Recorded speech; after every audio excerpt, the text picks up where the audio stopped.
Hello dear students, आज हम लोग जो अपना चल रहा है, आप बोल सकते हैं मैथमेटिकल टूल्स ऑफ फिजिक्स में बेसिकली जो टॉपिक है वेक्टर, ये तो आपका मैंने बता रखा है आपको, जब जूम क्लास लिया था उस टाइम मैंने बता रखा था कि ये जो चैप्टर था वो मोशन इन अ प्लेन का था।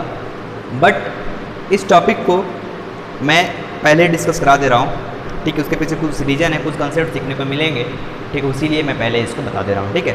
तो मैंने वेक्टर का जो बेसिक डिफिनेशन है मैंने बता रखा था, वेक्टर्स क्या होते हैं, ठीक है। इसको कैसे हम लोग डील करते हैं, इसके प्रॉपर्टीज़ क्या होते हैं, वो सारी चीज़ें हम लोगों ने डिस्कस किया था। आज हम लोग डिस्कस करेंगे वेक्टर्स को और थोड़ा सा और आगे प्रोसीड करेंगे, जो कि होगा types of vectors.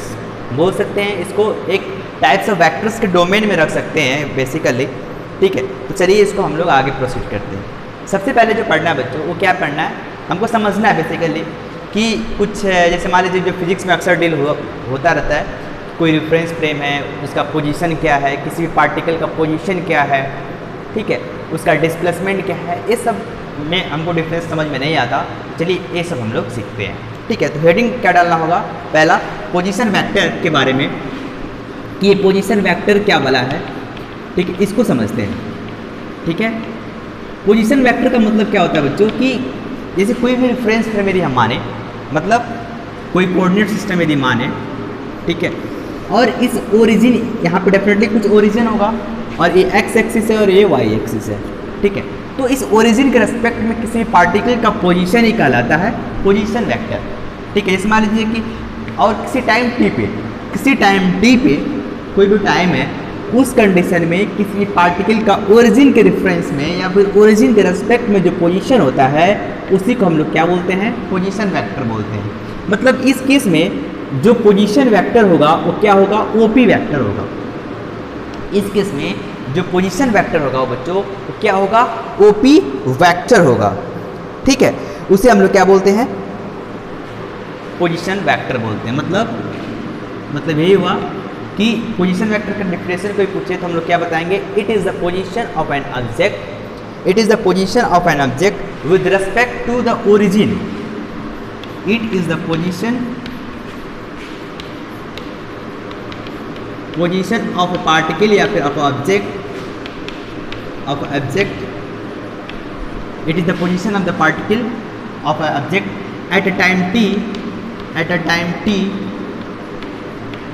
with respect to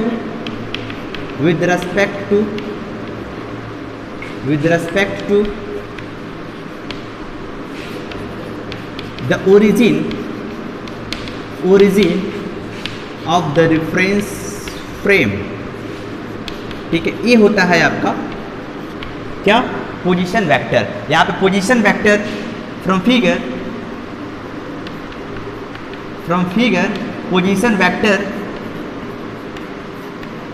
position vector क्या है बच्चों, ओपी वेक्टर है।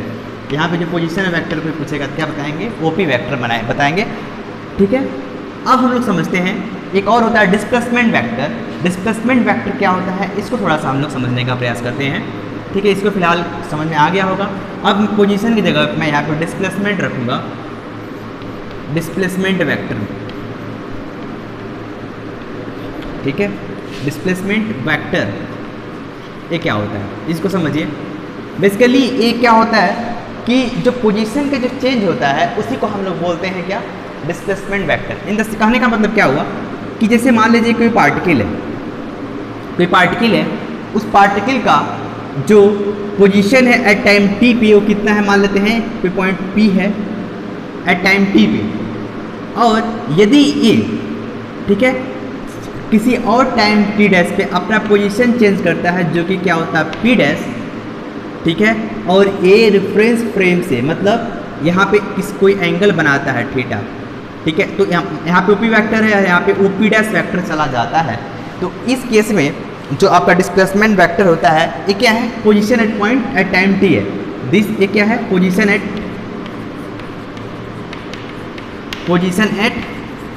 टाइम टी है, और ये क्या है बच्चों, position at time T dash.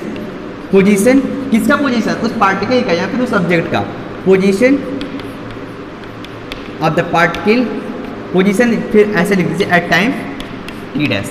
वो अंडरस्टूड है किसी ऑब्जेक्ट का या फिर किसी पार्टिकल का मैं बात कर रहा हूँ, तो यहाँ पे टी डैश पे तो जो डिस्प्लेसमेंट वेक्टर होगा कुछ ए होगा, पी पी डैश। ए वाला जो पोजीशन होगा बच्चों, इसी को हम लोग क्या बोलते हैं, यहाँ पे मैं डिनोट कर देता हूँ। ये क्या होता है, डिस्प्लेसमेंट। इसका मैं डिफिनेशन नहीं लिखाऊंगा, बस समझ लीजिए, डिस्प्लेसमेंट वेक्टर। ठीक है, यही होता है आपका displacement vector, P to P dash. ठीक है, मतलब क्या हुआ, मतलब यही हुआ कि कोई भी पार्टिकल है किसी रेफरेंस फ्रेम में ओरिजिन के रेस्पेक्ट में एट टाइम टी पे कोई पोजीशन है और उसके फिर से टाइम टी डैश पे हो सकता है ये अपना पोजीशन चेंज कर ले। जो पोजीशन जो चेंज कर रहा है बच्चों, इसी को हम लोग बोलते हैं क्या, डिस्प्लेसमेंट वेक्टर। ठीक है, इसका यूज आगे आएगा। ठीक है, इवन पोजीशन वेक्टर का अक्सर हम लोग यूज किया करेंगे आगे। ठीक है, आगे के प्रॉब्लम्स में उसको आप लोग देख लीजिएगा। ठीक है, चलिए, ये तो हुआ आपका पोजीशन वेक्टर और डिस्प्लेसमेंट वेक्टर का चर्चा।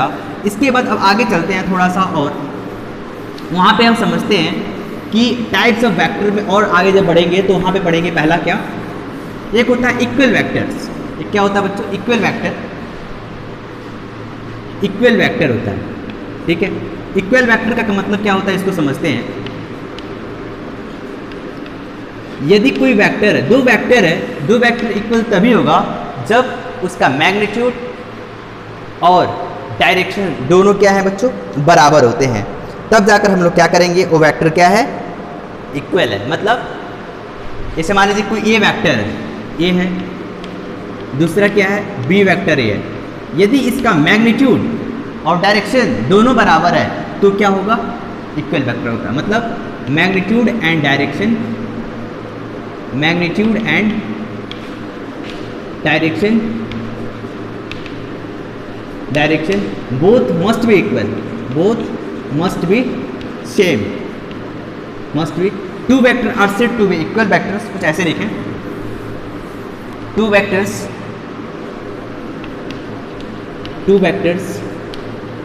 are said to be an equal vector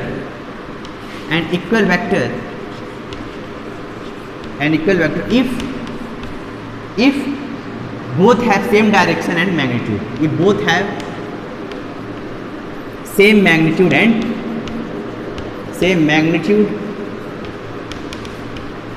and direction। यदि दोनों के पास सेम मैग्नीट्यूड हो और डायरेक्शन हो तो हम लोग कहेंगे कि वो वेक्टर क्या है बच्चों, इक्वल है। मतलब इस केस में A vector equal to B vector होगा, तभी होगा जब दोनों का डायरेक्शन सेम हो और मैग्नीट्यूड भी सेम हो, मैग्नीट्यूड भी सेम हो। ठीक है, तो यहाँ पे समझिएगा, मैग्नीट्यूड को हम लोग डिनोट करते हैं मॉड्यूलस से। ठीक है, अब यहीं पे एक चीज़ और समझ लीजिए, मैग्नीट्यूड ऑफ अ वेक्टर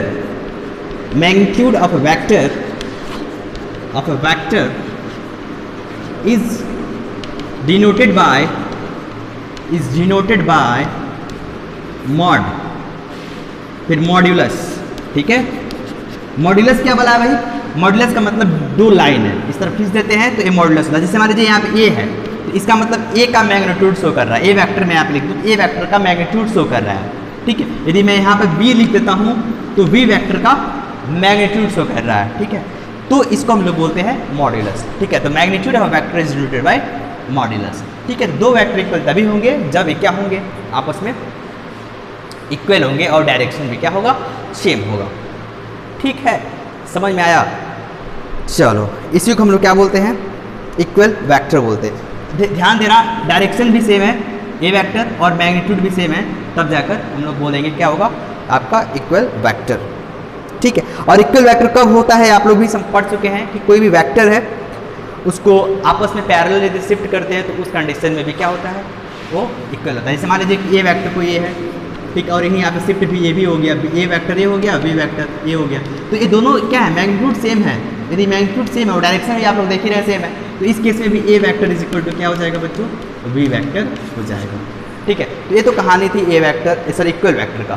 जो अगला है वो क्या है, जो इम्पोर्टेंट है वही मैं बता दे रहा हूँ, कोलिनियर वेक्टर। कोलिनियर वेक्टर क्या होता है उसको समझते हैं। दो वेक्टर्स को हम लोग कोलिनियर वेक्टर तभी बोलेंगे जब सेम लाइन में हो या फिर पैरेलल लाइंस हो, मतलब कोलिनियर वेक्टर को यदि मैं यहाँ पे हेडिंग डालने का प्रयास करूँ तो कुछ ऐसे बोलूँगा कि देखिएगा दो वेक्टर है कोलिनियर तभी है जो पैरेलल भी हो, पैरेलल हो सकते हैं दो वेक्टर ए वेक्टर और बी वेक्टर, कोई जरूरी नहीं है दोनों वेक्टर का मैग्नीट्यूड इक्वल हो, ठीक है। या फिर कुछ ऐसे हो ए वेक्टर और बी वेक्टर, या फिर कुछ ऐसे हो एक इधर चला गया हो ए वेक्टर और बी वेक्टर, मतलब कोलिनियर के नाम से ही क्लियर है कि दोनों क्या होना चाहिए, लाइन ऑफ एक्शन सेम होना, इसका लाइन ऑफ एक्शन इसका लाइन ऑफ एक्शन क्या बच्चों सेम है, ठीक है। और आपका डायरेक्शन भी क्या होना चाहिए, सेम आना चाहिए। ध्यान दीजिएगा दोनों का डायरेक्शन सेम होगा तो क्या होगा, वो लाइक वेक्टर होगा, डायरेक्शन सेम है लाइक वेक्टर। देखिए पैरेलल है, इसे हम लोग पैरेलल वेक्टर भी बोल देंगे, ठीक है। और ये क्या है आपका कोलिनियर वेक्टर है। तो हम लोग यहाँ पे क्या बोल रहे हैं कि यहाँ पे जो आपका डायरेक्शन सेम होगा, सेम लाइन भी होना चाहिए और अलोंग द पैरेलल लाइंस होगा तभी हम लोग कोलिनियर वेक्टर बोल सकते हैं। और यहाँ पे आपका एक लाइन में होगा तभी भी कोलिनियर वेक्टर बोल सकते हैं, मतलब पैरेलल वेक्टर्स जो होते हैं उसको हम लोग कोलिनियर वेक्टर बोल सकते हैं, ठीक है। तो इसे हम लोग क्या बोलते हैं, कोलिनियर वेक्टर्स, ठीक है। अब ध्यान देना, अब यदि दो पैरेलल वेक्टर्स है, दो पैरेलल वेक्टर्स है, when angle between two parallel vectors, sorry angle between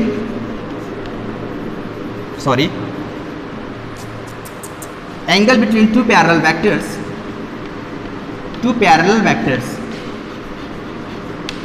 भाई दो पैरेलल वेक्टर्स के बीच का एंगल क्या होता है, ध्यान देना। यहाँ पे टेल मैंने क्या बोला था, एंगल बिटवीन वेक्टर्स बताते वक्त मैंने क्या बताया था कि टेल और टेल को ज्वाइंट करें तो दोनों के बीच का जो मिनिमम एंगल होता है उसी को हम लोग क्या बोलते थे, एंगल बिटवीन द वेक्टर बोलते थे। बट यहाँ पे टेल टू टेल यहाँ पे कोइंसाइड नहीं किया है, उसीलिए इसके बीच का जो एंगल होगा वो क्या होगा, theta is equal to 0 degree होगा, ठीक है।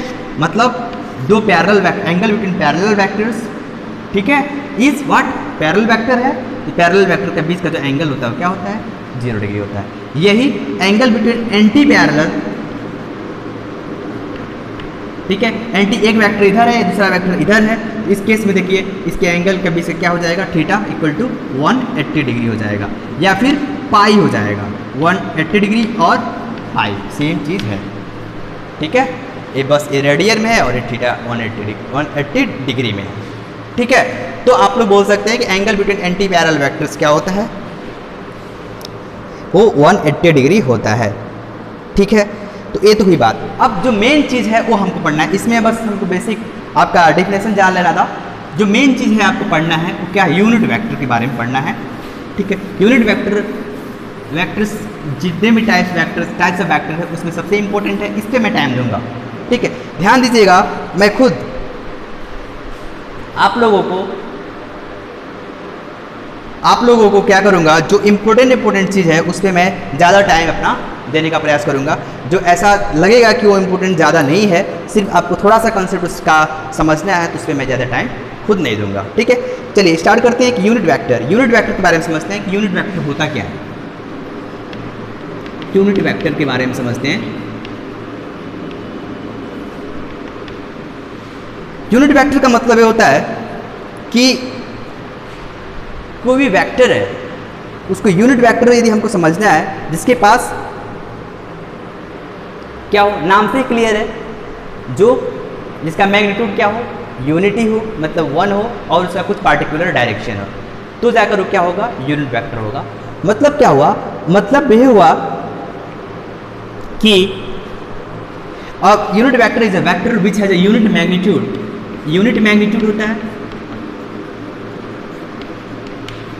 With particular direction, with some particular direction. भाई वेक्टर है तो उसका कुछ डायरेक्शन तो होगा ही ना, तो यही इसीलिए बोल रहा हूँ, और इसका मैग्नीट्यूड तो होगा ही, लेकिन मैग्नीट्यूड क्या होना चाहिए, यूनिट होना चाहिए विद सम पार्टिकुलर डायरेक्शन, इसी को हम लोग बोलते हैं यूनिट वेक्टर। अब इसको एक तरीके से कैसे हम लोग डिफाइन करते हैं मैथमेटिकली, उसको समझते हैं। ध्यान देना बच्चों, जो वेक्टर्स होते हैं उसको हम लोग क्या बोलते हैं, मैग्नीट्यूड और आपका क्या होना चाहिए, डायरेक्शन भी होना चाहिए। मतलब जैसे मान लीजिए कोई ए वेक्टर है, ए वेक्टर को मैं डिनोट करने का प्रयास करूँ तो क्या होगा, एक इसका मैग्नीट्यूड भी होगा। मैग्नीट्यूड के लिए मैंने आप लोग को क्या बता रखा है, मॉड लगा देना होता है, उसके बाद इसका कुछ डायरेक्शन होगा। लेकिन जो डायरेक्शन होगा, अब हम कैसे इसको डायरेक्शन को शो करें, तो एक ऐसा बोला गया कि इसका डायरेक्शन शो करने का जो तरीका होता है, एक कैप लगा दीजिए। ठीक है, ए कैप, इसे हम लोग क्या बोलते हैं, ए कैप बोलते हैं। ठीक है, अब ये क्या डिसाइड करता है कि ये directions, this shows direction, shows direction. यहाँ पे मैंने क्यों ऐसे किया है, और इसी को हम लोग बोलते हैं इनफैक्ट यूनिट वेक्टर बोलते हैं। इसी क्या बोलते हैं बच्चों, यूनिट वेक्टर बोलते हैं। मतलब क्या हुआ, मतलब यही हुआ कोई भी वेक्टर है, कोई भी वेक्टर है, उसको हम लोग मैग्नीट्यूड और डायरेक्शन से दोनों से करते हैं। तो यहाँ पे मैग्नीट्यूड तो इसका कुछ होगा ही, और यहाँ पे एक कैप क्या है, यूनिट वेक्टर है, इसका मैग्नीट्यूड 1 है, और इसका जो डायरेक्शन होगा वो कहाँ पे होगा, ए वेक्टर के अलोंग होगा, ए वेक्टर के अलोंग होगा। मतलब हमको यहाँ पे समझना ये है कि यूनिट वेक्टर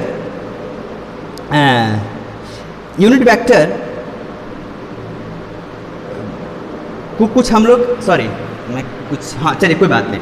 यहाँ पे इसको मैं यूनिट वेक्टर अब यहाँ पे डिफाइन करना चाहूँ तो कैसे करूँगा कि A cap is equal to क्या हो जाएगा, ए वेक्टर बाय ए वेक्टर का मैग्नीट्यूड हो जाएगा। ऐसे हम लोग यूनिट वेक्टर को हम लोग डिफाइन करते हैं। मतलब कोई भी वेक्टर है उसको उसके मैग्नीट्यूड से यदि हम लोग डिवाइड करते हैं, this gives the value of unit vector.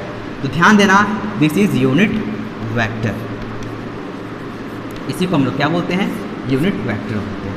ठीक है, अब हम लोग थोड़ा सा समझने का प्रयास करेंगे कुछ चीज़ें कि यहाँ पे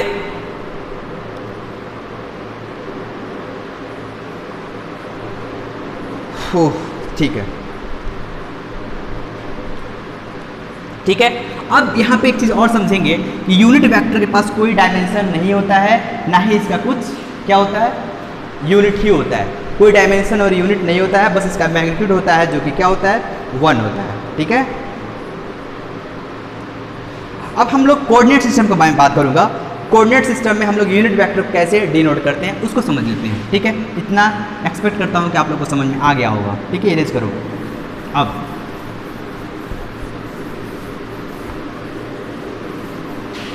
चलिए, जैसे कोई कोऑर्डिनेट सिस्टम है, उस कोऑर्डिनेट सिस्टम को ध्यान दीजिएगा, मैं 3 डायमेंशन में लेकर चलूंगा, एक्स एक्सिस, वाई एक्सिस और जेड एक्सिस में। मतलब कुछ ऐसा कि जैसे मान लीजिए कि एक्स एक्सिस है, दूसरा एक वाई एक्सिस है, तीसरा जेड एक्सिस है।